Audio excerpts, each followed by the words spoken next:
I've decided I'm going to scratch build an OTM tracker, which is an excavator that runs along the top of a gondola. After searching unsuccessfully for a commercially available one, there is a Facebook page that has them, but apparently it takes them 2 years to make. So I'm just going to go ahead and scratch build it. So there's a guy on YouTube, Mike HO Trains. He's got a great channel, and he was kind enough to give me permission to go ahead and make what he's made here, a scratch built OTM tracker, and talk about it on YouTube. Check out his channel. But I've just taken screenshots of his video to give me an idea of what it looks like. And then I went to the hobby shop and got lots of evergreen styrene. So we're going to take a shot at it. Let's get started.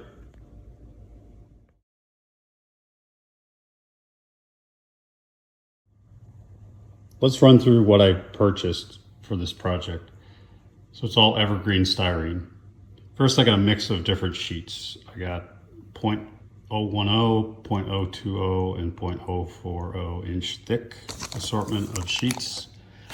Then I got hollow square tubing, and that's 4.8 by 4.8 millimeter. So it's hollow.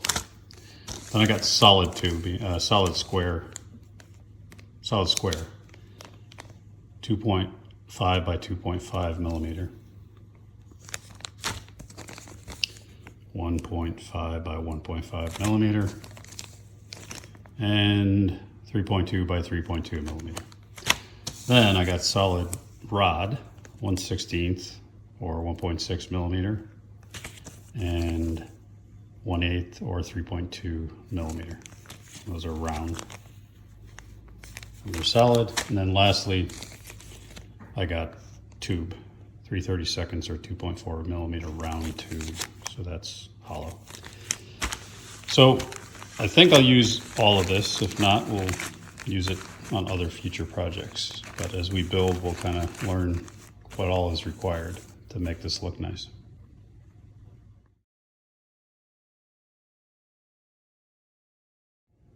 You can see from the picture on Mike's YouTube video of what it looks like, how it rests on the top of a gondola.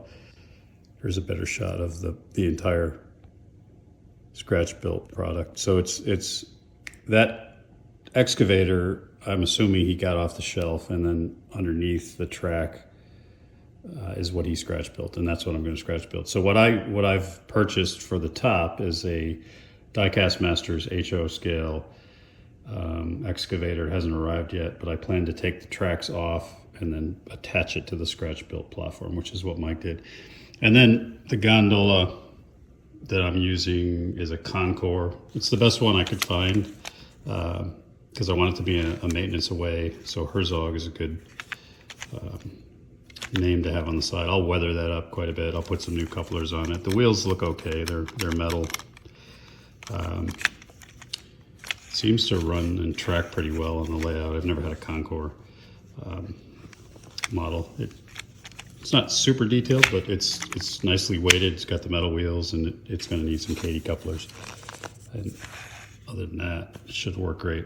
And then I'll get it all weathered up. So now we're going to start trying to emulate what Mike did so nicely here with the evergreen styrene.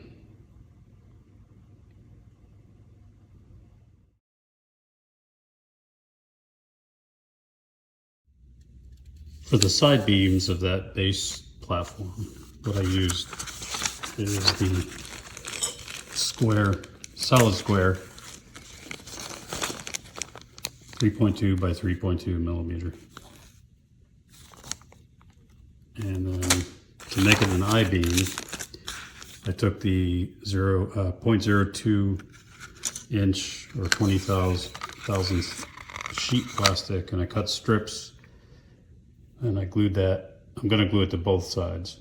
Right now it's just on the bottom of each. And these are 3.25 inch. I measured each side beam. I think his are roughly, from what I'm seeing in the pictures, they come out to be about 3 inches, but I made it 3.25 just to give myself a safety margin.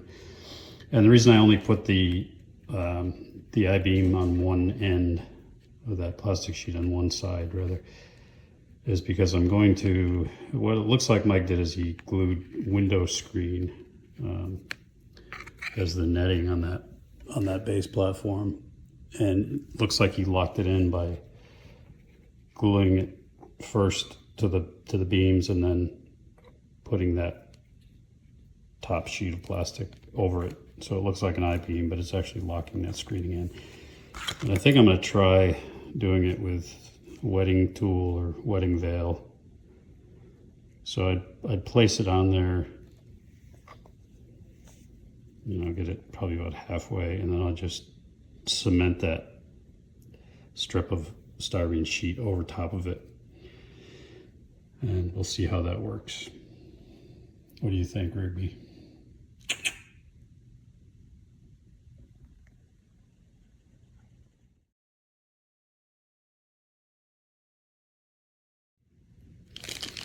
Next, what I've done is I've made these cylinders here. There's 4 of them, one on each corner.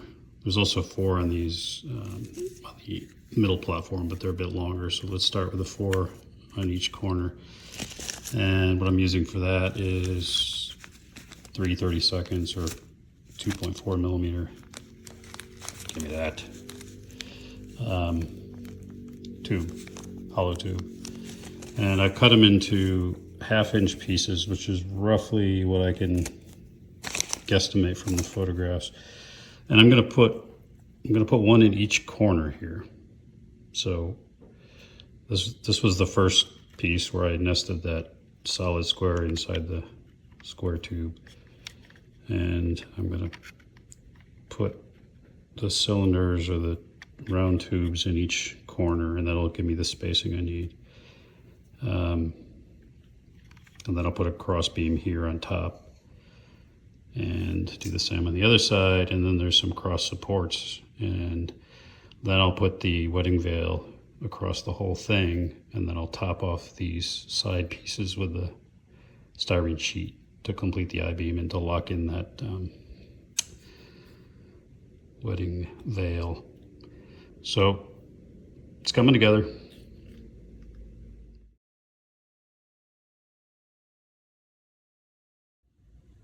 Okay, while I was constructing this, the excavator showed up. So this is what will go on top of that platform. Die-cast masters. At the very end, you can get them on Amazon, or I'm sure hobby shops have them. And why I like it is there's different ends you can put on it. And this is a grabber that you could use for the railroad ties, which is what I'll put on there. A claw.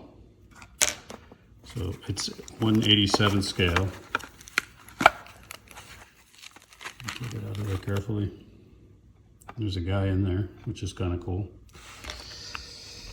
So let's see. Yeah, there's a screw in the bottom, which is perfect because I just take that out. And I'm pretty sure this is what Mike used on his video, although he doesn't say. So I can take this bucket off and put the claw on it. This will sit on top of that track. So if we look at his picture, I'm pretty certain that's what it is that he's using. They're both cat. And I'll take that screw out, take the tracks off, and then part of the mounting platform, you'd have a piece of styrene with a hole drilled in it, and then you just screw that excavator to that platform.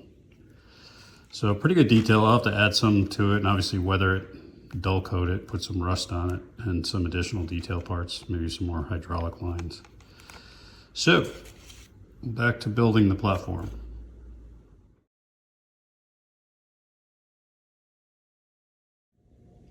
There's something I like to do if I have to cut multiple pieces the same length. I just put a touch of styrene cement, not a lot, just enough that they stick together.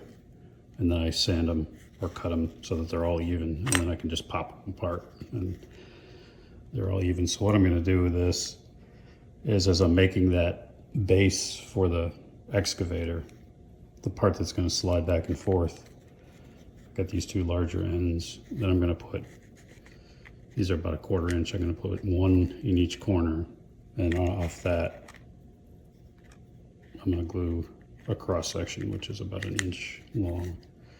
So there'll be a piece in each corner that cross section can cement to. So 1/4 inch, 1/4 inch, 1/4 inch, 1/4 inch, and then 1 inch, 1 inch, and that becomes the base. And then over top of that will be the platform that this is screwed into, and in between both is the longer platform, and the whole thing will slide back and forth.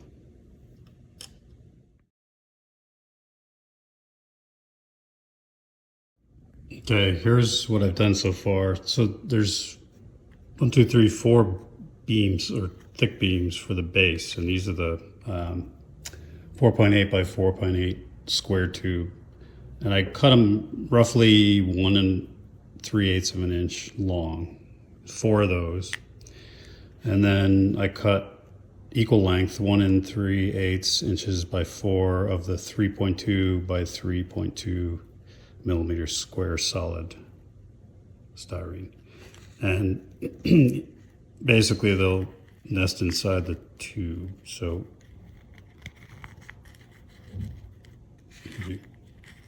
each one of them is put together as a set, and those are going to form the base beams of the main platform, and then the base beams of the middle platform that actually slides back and forth. So that's step 1.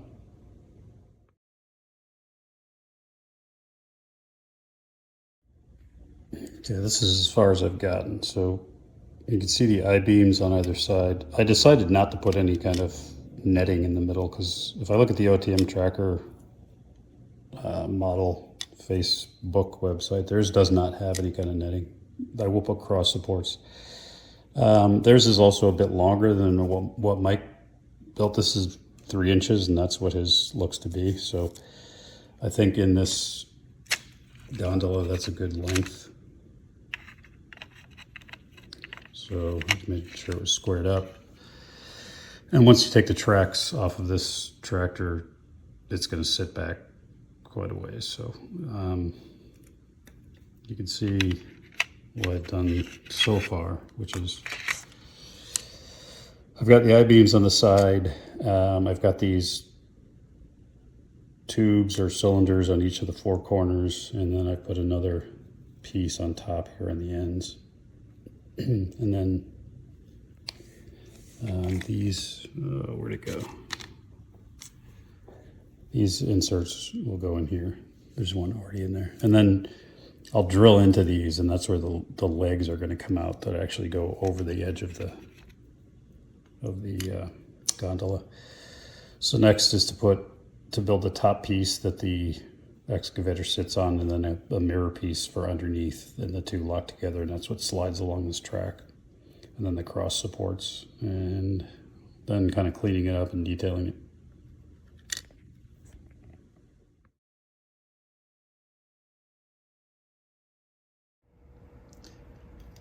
All right, I went ahead and finished assembling this OTM tracker because I started trying to film every step of the way, and the way these scratch build projects work is you really kind of invent it as you go along, and you have to make changes. So rather than have you suffer through that process with me, I've given you some of the upfront information in terms of what types of styrene I used.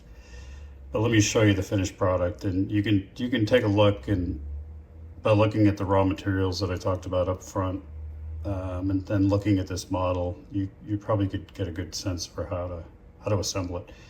And I'd be more than happy to answer any questions and to provide any assistance. These things are difficult, as I mentioned, they're difficult to find commercially.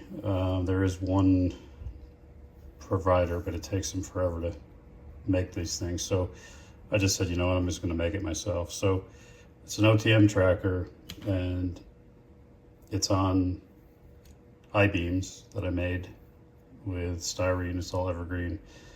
And then there's a base, and there's a top platform.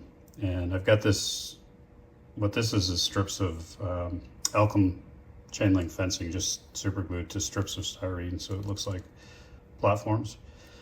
And then there's 4 of these legs. They just move back and forth. And that's what sits on top of the gondola, like so. And I made some changes from the original plan, as you always do when you scratch build. I had some cross hatching here, and I had to take that out so that the bracing that I put in here would be able to move freely. So when you get all 4 legs lined up on the top, it rests like this, and then the excavator can move. The whole thing moves. I guess it walks. I've never seen one of these things work in real life, but then I've got some side details here, which I'll add some, like handles to these cabinets, and maybe some hydraulic lines down there. But let me mount the excavator, which I have to go in and get it, but it's a die-cast masters from Amazon. Relatively inexpensive, Chinese made, but it'll need to be dull coated and detailed. But let's get that on there and I'll show you how it looks.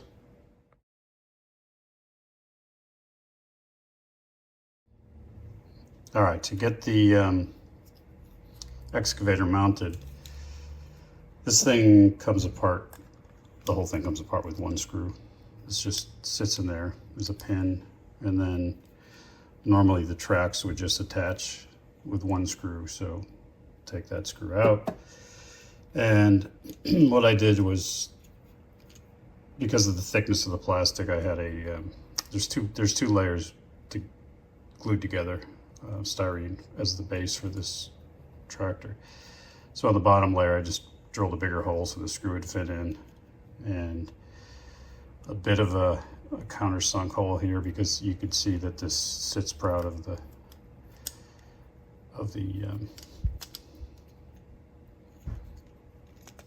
machine itself. There you go. You can see that sits proud, so you need to accommodate for that in the plastic. So a lot of trial and error. So I get that on the screw hole. The arm of the tractor is what has the screw hole, and then the screw itself has a little rubber washer so that when you tighten it up, it could rotate. See if I can do this. Magnetic screwdriver. Okay, come on. So if that works, there we go. There you have it. And it comes with multiple attachments. So what I'll put on here is a claw that can grab the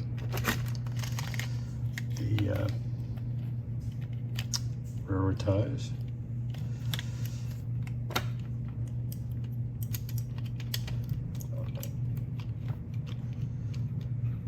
And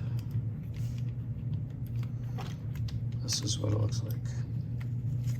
So I'll spray paint that whole base in Caterpillar yellow, and then I'll do some black painting on certain parts. You can see that platform there. And it's about as prototypical as I could get, looking at multiple photographs of the actual thing, and then some different companies that make models. This is what I came up with.